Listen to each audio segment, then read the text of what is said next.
On today's show, the San Diego Padres start off the week with a win thanks to a lovely performance from one Sir Michael King, who is low-key been one of the best pitchers in baseball in a while, and Jackson Merrill, high-key, being one of the best outfielders in baseball. Bunch to talk about, so let's get to it.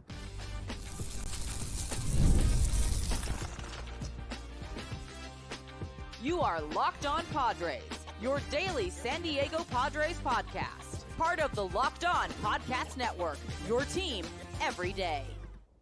Greetings, ladies and gentlemen, and welcome to another edition of the Locked On Padres podcast, which is part of the Locked On Podcast Network, your team every day for Tuesday, August 20th. As always, I'm your host with sometimes, occasionally, but certainly not always the most, Javier Reyes. You may be familiar with my other baseball-related work over at justbaseball.com, where I write about the Padres and general baseball stuff. I recently wrote about Matt Waldron and Michael King, who we're going to talk about in today's episode, and going to be writing about the Rays, actually, because I'm in the mood to rant. Check that out, and also check out my other podcast, Baseball versus the World, where the next episode is going to be a fictional baseball player draft, so that should be a lot of fun. So stay tuned to that, guys. But of course, follow me on Twitter, again, at Javipeno, Javiipeno, best handle in the game. Today's episode, we are recapping last night's game and then giving some general thoughts and vibes, I think, on the Padres and whatnot. There's not too much news, I guess, to go with, really, when you think about it. There's not really too much to talk about at the moment, but we will be discussing everything because I think that this is...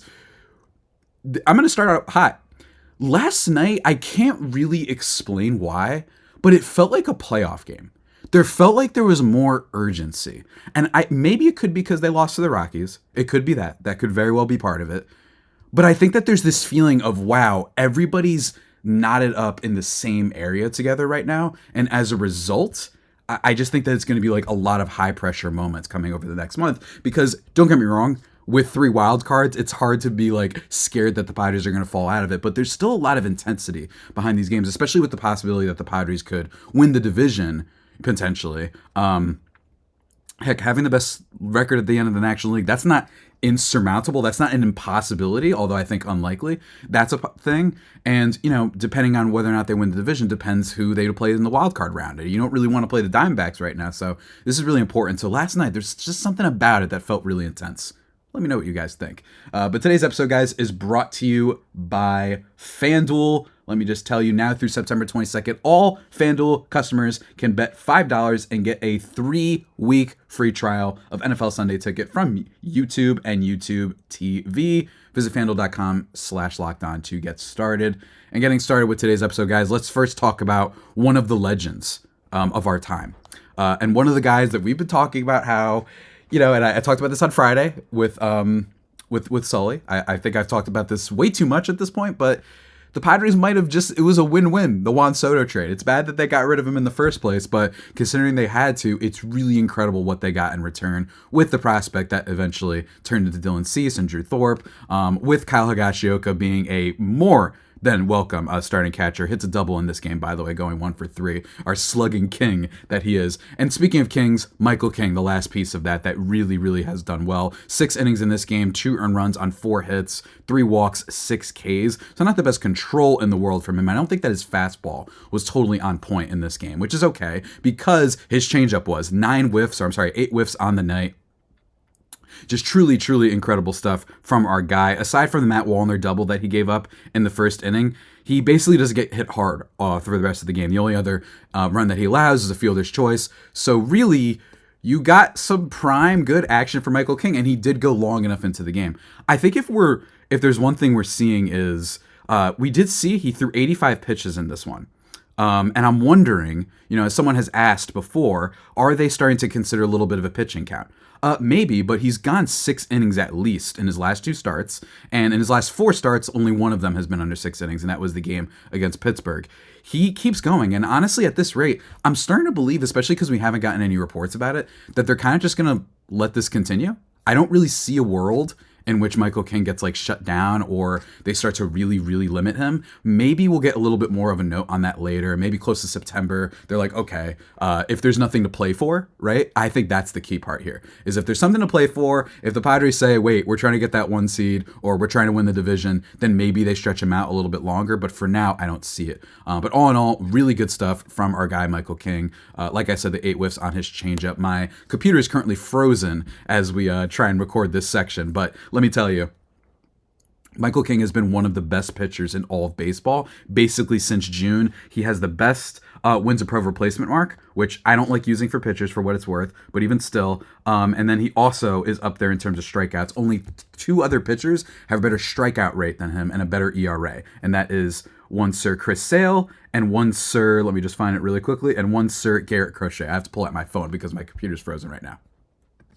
And we're back, everybody, here. I just needed a second to reload my computer. As I was saying, though, about Michael King with the whiffs and everything, in terms of the best overall starting pitchers since June, which is a pretty long stretch, by the way. Let me just throw that out there. That's a long stretch since June. So this isn't just like a small sample size. And a lot of people, on the Twitters and everything, they love to do the thing where they post, stats and they show you like a certain 3-week period or whatever. Instead, this is a very, very long stretch. In terms of ERA, Michael King is 4th in Major League Baseball since June, specifically June 1st of this year. Tobias Myers and Paul Skeens, a favorite on this podcast for sure. Hunter Brown are the only ones that have been better, but out of all those guys, nobody has the strikeout rate easily better than those guys. He is 6th in Major League Baseball among all pitchers since June. Dylan Cease, by the way, number 3. Chris Sale, Yusei Kikuchi, Carlos Rodon, and Spencer Arrighetti, some other pitchers ahead of them.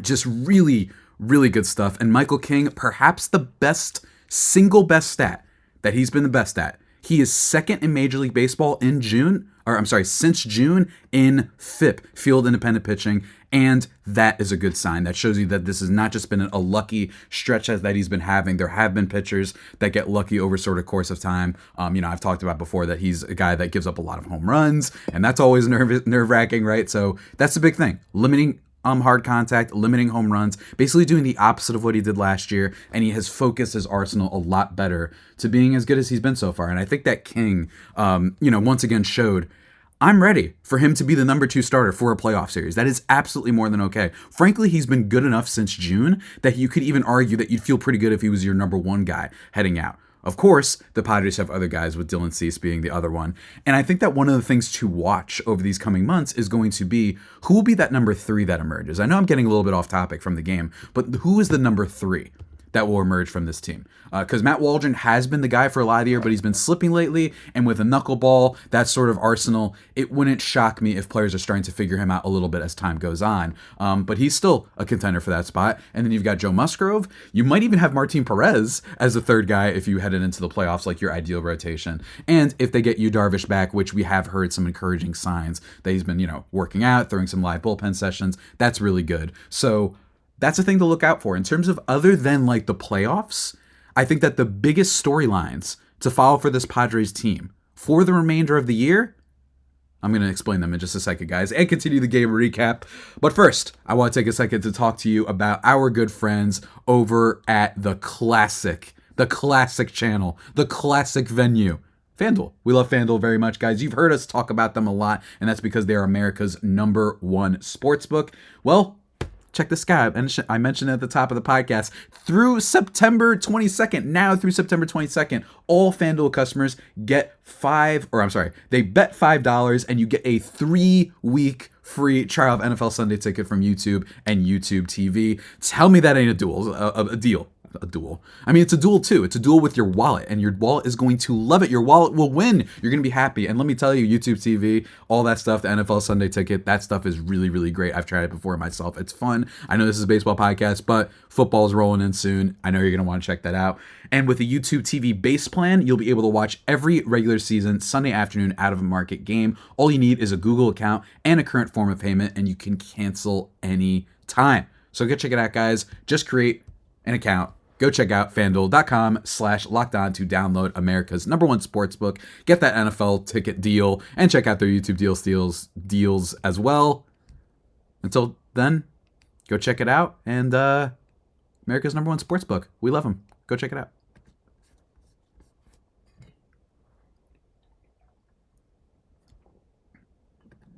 And just like that, everybody, we are back here after a very awkward end to my ad read. I acknowledge that. That was weird. I don't know why I didn't know how to close that one out. I've done it 100 times.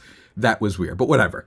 Getting back to the recap, I think the three biggest storylines for Padres fans to follow for the rest of the season are pretty simple. Number one is what I just mentioned. Who will be kind of the third starter to emerge? Because King was amazing last night, and he's done this against multiple teams, by the way. He's shown up in a big way. He's shown the big game thing. Yeah, he has 11 wins. I don't really care about that, but really, he shows up against the great teams. Against Cleveland, 7 innings, only 1 earned run, struck out 2. Against Baltimore, 6 1/3, struck out 9. Like, it doesn't matter who he's facing. This has not been a competition thing. He doesn't have any crazy home road splits. That guy's awesome, right? And then, of course, you have Dylan Cease, too. So who is the third person that is going to emerge as like, yep, that's our third guy. We love Waldron. He's great. But it's possible that he cedes that to a Joe Musgrove or potentially Yu Darvish. Or if he keeps up a hot stretch, Martin Perez. I could see that too. So we'll have to see how that pans out. The number 2 storyline, of course, is going to be the playoff picture. What's going on? Where are the Padres going to end up? Will they have to face the D-backs in the postseason round 1? I'd prefer not to, because also I don't really hate the D-backs. You know what I mean? I hate the Rockies and I hate the Dodgers, but like, I don't know. There's just something about the D-backs that's kind of commendable, what they're doing. You know what I mean? They're spending a lot of money. They keep investing, and they're not cowering away and selling at the deadline, despite the fact that there was plenty of reasons for them to consider selling at the deadline. So I got love for them in a way. And my buddy Miller Thomas of Lockdown Diamondbacks does a kick-ass job with that show, so go check that out. And then the last thing to keep an eye on, of course, is Jackson Merrill versus Paul Skeens for Rookie of the Year. And speaking of Jackson Merrill, let's talk about the offense of this game. Yes, the Padres do surrender 3 runs, but they win the game by a final score of 5-3. And a big reason for that is Jackson Merrill, who goes 1 for 4 in this game, but it is a huge bases clearing double that basically puts the Padres out of reach and kind of feels like they never look back from then. In the bottom of the 3rd inning, allowing Profar, Cronenworth, and Xander Bogaerts to score. Xander Bogaerts hitting above 350 since coming off the IL, by the way. Yes, I'd like some more slugging for him. That is fair. But you know what? Right now, I feel like that's a future problem. For right now, as long as Xander Bogaerts is just being a productive, above-average player, if he can deliver like a 120 WRC plus rest of the way, similar to what he did in the totality of last year, or last year when he was hitting like a 138 WRC plus in August, that's all we can ask for from him. He goes 1 for 3 in this game with a nice RBI, by the way, to tie up the game. To take the lead in the bottom of the 1st inning, hitting a ball that was a little bit outside the zone. I love the aggressiveness, love the way he got the bat on the ball. The bat-to-ball skills are still there for Xander Bogaerts. The question is just the health and his ability to make it hard contact. The quality of contact is the question. But in terms of just like making contact, like he doesn't swing and miss all that often. So hopefully Bogaerts can keep it up. But other than that, not too much on the offensive side of things for the Padres. Other than, I must mention, our boy, Luis Arraez, with a new hairdo, looking somewhat my Australian homie, you know who you are, actually DM'd me saying, you know, he's rocking the Javi haircut, and I'm like, yeah, he's got a little bit of a flow thing going on. Love it. I'm always a fan of like players who do something a little bit different, especially if they've been struggling a little bit. We've talked about Arraez a lot, and granted, it has been substantiated that he has an injury, so that kind of explains why he's been a little bit, underperforming. Not even a little bit underperforming. It just hasn't been all that good. Donovan Solano's been a lot better. 719 OPS with the Padres, or 712 OPS with the Padres. That's even worse than he was with the Marlins to start the year of 719. So we're still waiting for him to really catch fire, but we're still hopeful because he's done it before. 862 OPS in 2023, and then 795 in 2022. Even a down year in 2021 when he was at 733, and then in 2020 he had a 765. So I still think that Arraez has another level to go to. But all of that being said, still waiting for him to break out. Jake Cronenworth going 1 for 2 in this game with a walk and an RBI, the sacrifice ground out right before Jackson Merrill hit his bases clearing double. Profar, 1 for 4 with 2 runs scored, though. So I'll take it. He also had a stolen base. That was very, very kind and sweet. All in all, not a ton of hits for the Padres in this game. Not a ton of crazy performances. Manny goes 0 for. I think that that just shows you that the situational hitting is just not going away, and it's really great to see. But the other thing to talk about from this game, aside from the offense, and we love the Padres offense, let me be very, very clear. We love it. We love it so much. It's been fantastic. It has been healing for a lot of us. And by the way, Jackson Merrill, speaking of the Padres offense, officially the top wins above replacement according to Fangraphs player. So even above Jurickson Profar. Now I want to just take a second to talk about that. Ha-Seong Kim is 3rd, Tatis is 4th, Machado is 5th, Cronenworth 6th, Bogart 7th, etc., etc. I want to throw it out there that And if you're curious about Arraez, he's right behind Donovan Solano, by the way.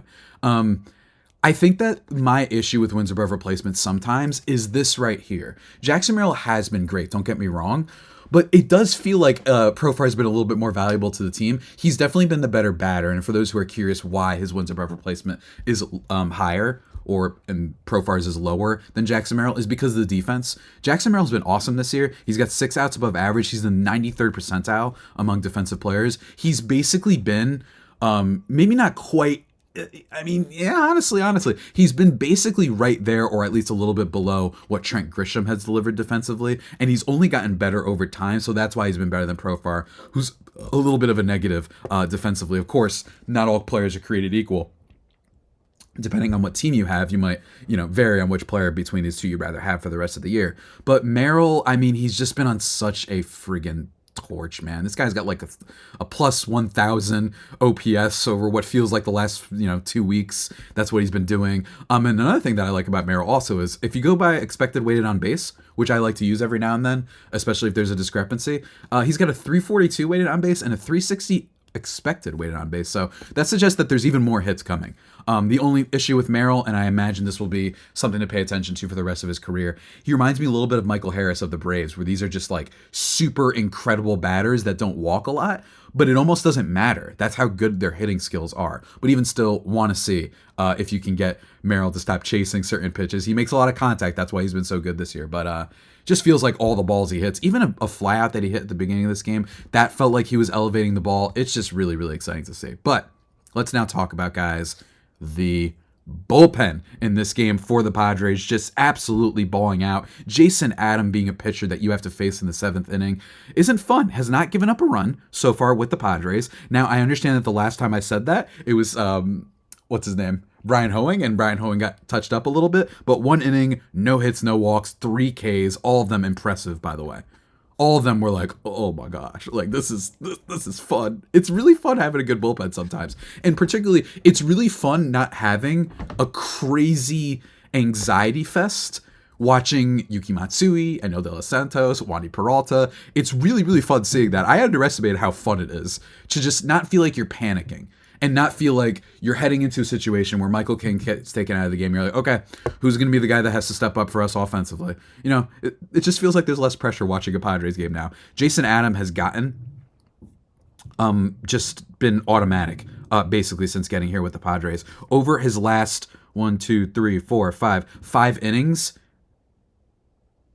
he has 11 strikeouts, guys. Like, this guy has been absolutely on fire. 3 strikeouts last night, 2 the night before, 2 the night before that, 2 the night before that, and 2 the night before that. He's been electric, Jason Adam. Especially his slider was absolutely filthy. 3 whiffs on that thing last night. Just really, really good stuff. And, of course, he wasn't the only one. Tanner Scott comes in. No strikeouts, no walks, no hits or anything like that. No runs. Just a fine appearance. He's been also very good for the Padres so far. 1.33 ERA with the team thus far. I'm sorry, with the Padres, he has a 2.08 ERA thus far. My mistake. It's Jason Adam that has not given up anything so far. And then Robert Suarez comes in and makes it a little scary for a minute, allowing a couple runs, 1 run to score after getting the first 2 out. He gets 2 groundouts from both Carlos Santana and Max Kepler. And then Edouard Julien. That is one thing with Robert Suarez, just like every other closer, he's mortal. And then he allows a Christian Vasquez single. And then it got a little bit scary for a second. There was a runner's indifference that allowed Christian Vasquez to get to second. And we're all like, please, Jose Miranda, you went on fire. I don't know if you guys remember Jose Miranda had like a stretch not too long ago. What was it? I think it was like a month or 2 ago when he had like a 20-game hitting streak. I forgot what it was, or like 20 RBIs in 5 games. If anyone remembers what that was.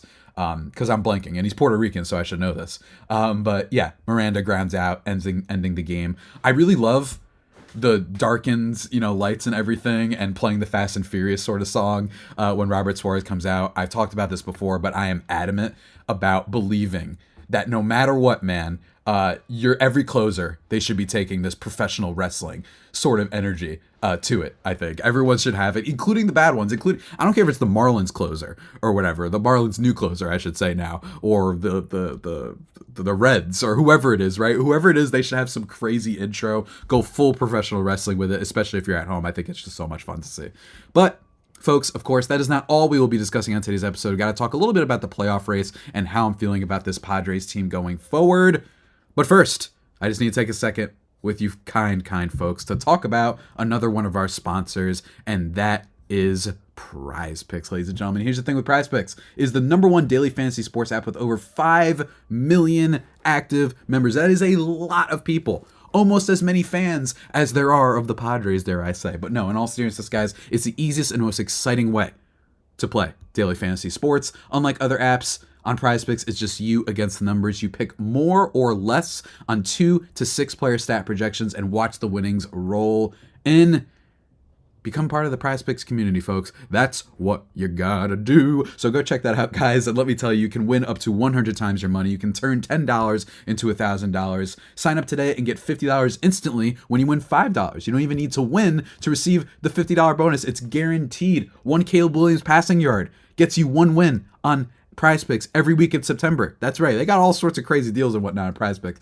Only 1 yard gets you an automatic win every football weekend in September. 4 weeks of free W's. You just have to figure out the rest. How great is that? They're helping you out, my friends. They're helping you out with one of the most exciting young prospects that we've had, in football in a while. So don't miss out on it.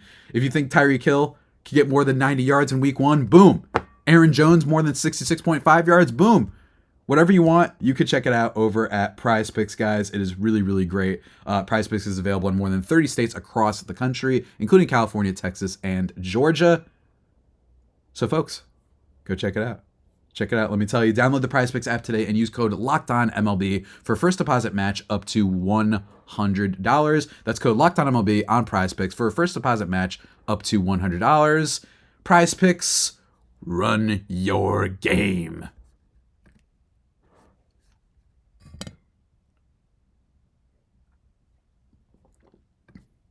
And just like that, everybody, we are thriving and vibing back into segment 2 of this podcast. Didn't make the ad weird the way that I did last time. But yeah, I think that the Padres bullpen, just all in all, while I still have my criticisms of it, I do. I have my criticisms of how many assets they gave up. I thought it was a little bit irresponsible, but I can't argue with them so far because they've all been good. Brian Hoeing, Jason Adam, Tanner Scott, everybody. Everybody's been great. And then you have Robert Suarez. And I think that what's interesting is, because of those acquisitions, it's given the barrier, or the difficulty level, I should say, of your Matsuis, of your Morejones, of your Jeremiah Estradas.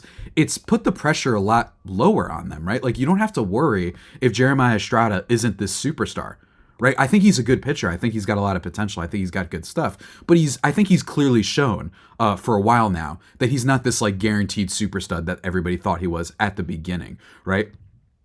In April, he had an ERA of 0 across, granted, just 4 innings. But then in May, 0.77 ERA. That's when everyone was like, oh my God, this dude is going to be an absolute monster. Then a 7.15 in June in 13 games. That was great across 11 innings. Then in July, 1.46 ERA across 12 innings. And so far in 5 2/3 innings this year, 7.94 ERA. So he's been a little bit hit or miss. He's young. He gives me that vibe of like he just needs to work on some things. And maybe next year he could truly take that next step forward. But all in all, the fact that he's not the most important reliever is so cool. The Padres, as they stand, they are first in batting average, as they've been for basically all the year, almost entirely because of Arraez. He's not the only one. You've got big time stuff with, Solano and then Jackson Merrill being another one. But on base percentage, they're 7th. Runs scored, they're 9th. Home runs, 13th. Slugging percentage, 11th. ERA, 12th. Batting average against 13th, and whip, they are 6th. So, and just kind of the main stats, they've been really, really thriving. And in the pitching side, keep in mind that they're pitching. And MLB Network will not tell you this, because MLB Network, the only thing that they want to ask is, wait, are the Dodgers in danger of losing the NL West? Oh yeah, it's because of injuries. It's like, man, a lot of teams have had injuries. We had injuries. We had Darvish. We had Musgrove. We had Tatis, right? We currently have Arraez. We had Bogarts. Okay, fine. I admit he wasn't very good when he was healthy at first, but even still, that's not the only reason. The Diamondbacks have dealt with a lot of health-related issues too, so miss me with that. Maybe it's just that the other teams are okay. God forbid, MLB Network, you talk about the Padres at least a little bit. I understand you got to get the SEO and all that stuff. Totally understand. It's not their fault exclusively. It's not like someone decides, I want to be a homer or I want to just only do big market stuff. There are executives and management that determine some of that. But even still, give us a little bit. Come on now. What's going on here? Another thing, though, I will say about this team is that we're going to find out what they're made of over these next few weeks, because with the playoffs in kind of this disarray, I mean, it's nuts. Jeff Passan tweeted about this yesterday, and he was right. Let me pull up the tweet really quickly. If you look at all the teams, the best teams in baseball, they all have like really close records. Phillies 73 wins, Dodgers 73, Orioles 73, Yankees 73, Guardians 72, Brewers 72, Twins 70, Padres 70, Royals 69, D-backs 69, Astros 67, Braves 66. If the Padres have one of those bad slip-ups that they were prone to early on this season, they could easily find themselves not necessarily out of the playoffs. I mean, they really have taken a commanding lead in at least getting the playoffs, but it's not impossible. In terms of run differential, the Padres are, by the way, plus 70, so they've been great this year, but then a lot of teams have been better. Plus 116 for the Yankees, Royals plus 109, Brewers plus 106, Dodgers plus 101, Orioles plus 90, Guardians plus 78, Astros plus 70, Diamondbacks plus 70, then you get the Padres at plus 70. So just, it's crazy how good the teams are, especially in the National League this year. Just really good stuff. I'm really looking forward to seeing how this all shapes up. I know that everybody and their mother does not want to play the D-backs. I can tell you, based on fans, based on everybody else, they don't want to play the D-backs or the Padres. Those are the two teams that everybody's clearly worried about. And everybody wants to play the Brewers, and most people want to play the Dodgers because they think that they're just not going to be ready come prime time. I'm a little bit worried about them, though, because I think Ohtani's just going to give them this edge, I feel like, when they get into the big games. But that just could be me. So all in all, it's close. It's close. I wouldn't mind if the Mets took over. I wouldn't even mind if the Giants took over. The Giants would be dangerous, though, in a playoff series, because a lot of their players have been breaking out lately. And we talked about this a lot this season, or earlier in the season, especially with Ben Kaspick being one of them, is that there was a lot of reason to believe that the Giants would get better in the second half. And part of it is because they get Robbie Ray back. And the other part of it was, what do we know about Blake Snell? Blake Snell is notoriously bad starting off. He is the weirdest pitcher and honestly one of my favorites, but he's been on an absolute tear lately. Let me read you this guy's last start. I think you guys are going to want to hear this. 6 innings, no runs, 15 Ks against Colorado. 9 innings through the no-hitter against the Reds, 11 Ks. After that, against the Nationals, 6 innings, 3 runs, 8 Ks. Against the Braves, 6 1/3, no runs, 11 Ks. And then against the A's, 7 innings, 1 run, and 10 Ks. He's just been a monster, not to mention some solid starts before that, too. He's been crazy for a while now. And, I miss the man. I just miss him. I think he's so funny. I love that this guy, is, a good pitcher, and then he'll have these, runs where he's the best pitcher you've ever seen. It's so funny. And then he looks like he can't throw if he's not ready and ramped up enough. So that's the playoff picture right now, and I'm excited about it. All these series are going to be big. And all these series, aren't necessarily going to involve teams that they're racing against, but it will for the foreseeable future. On top of the Twins, who they're not racing against, they're aiming for, higher in the standings, but they've got a 4-game series against the Mets. When I told you that it's possible the Padres go to their old ways, losing a 3 out of 4 to the Mets absolutely could be in play. That's why winning every game just seems more and more important, and that's why, at least to me, last night's game felt like a playoff game. But in terms of today's game, looking forward to it, because not just because it's Padres Twins. It's a good series, an exciting series in a lot of ways, even if they don't have your Correa and your Byron Buxton necessarily playing for them. Bailey Ober has been really solid for them this year. That's their starter for tonight's game. 12-5 record, 3.49 ERA, solid whip too. He does not give up free bases. This is going to be interesting because it's Martin Perez, easily his biggest test so far as a starter. If Martin Perez comes out tonight and balls out again, or if he just does okay, I'm talking 5 innings, 2 earned runs, something along that line, we might be in business, folks. That is so huge for the Padres and will further cement the belief, and not just pitching staff, and all that stuff, but the pitching coach and this organization, that they just knew what they were doing at the deadline. They said, you know what? We're not going for those big fish. Jack Flaherty's been okay for the Dodgers so far, but we're going for a guy that we basically have to give up nothing, and we acquire him, and he's been immediately better strikeout rate so far, lower walk rate, better pitch usage, and a lot more whiffs. So tonight's game, I'm going to be watching intensely, and I hope you are too. Maybe we'll do an episode right after the game tonight. We'll have to see. But more likely than not, I will be waking up and posting the episode in the morning. But still, until then, guys, future episodes of the show, probably doing a crossover for that aforementioned Mets series with Ryan Finkelstein of Locked On Mets, and then also looking to get Arm Layton on the show to talk about the fallout. We talked about the bullpen a lot today. Well, they had to give up prospects to do it. So what is the state of the Padres farm system? We're going to talk about that as well. But until those next times, stay safe, and of course, stay faithful, my Fire Faithful homies. Take care.